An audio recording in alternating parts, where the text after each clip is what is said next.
नवरात्रीचा प्रारंभ झालेला आहे आणि यावेळेस नवरात्रीची विशेषता ही आहे की यावेळेस नवरात्री 10 दिवसाची आहे। दोन विशेषता आहेत।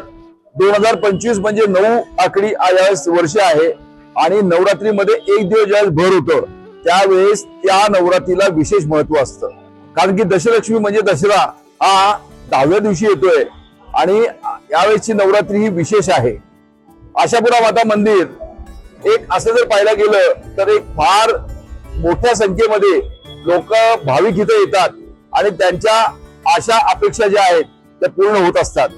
इथे खेतलाजी जे आहे भैरूजी यांचं सुद्धा स्थान आहे, त्याबरोबर महालक्ष्मी माता, त्याचबरोबर अंबा माता आणि गणेशजी हे सगळे विराजमान आहेत। इथं नवरात्रीचा प्रारंभ झालेला आहे। जे जे भक्त ज्यांना ज्यांना काय काय अपेक्षा असतात, असं म्हटलं जातं की पित्तरपाठ नंतर नवरात्री येते आणि नवरात्रीमध्ये जी काही मागणी मागितली जाते देवापुढे ती 100% पूर्ण होते आणि माता राणीचा आशीर्वाद भरपूर असतो।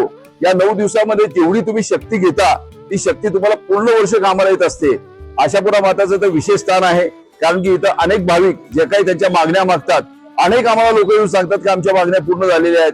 त्याचप्रमाणे आमच्या भैरूजीकडे अनेक वेळेला तिथं नजर काढली जाते। अशा हा सगळा विषय जो आहे हा भाविकांसाठी फार उपयोगी आहे। मी सगळ्यांना नम्र निवेदन करतो की या 9 रात्रीमध्ये नक्की यावं। 9 दिवस 9 कार्यक्रम वेगळे असतात, त्यामध्ये विशेष करून नवदुर्गा सन्मान हा आम्ही करत असतो। ज्या ज्या लेडीजनी स्त्रियांनी असं वेगळं असं काम केलेलं आहे त्यांना आम्ही नक्कीच नवदुर्गामध्ये सन्मान देत असतो आणि त्यांना सन्मानित करत असतो।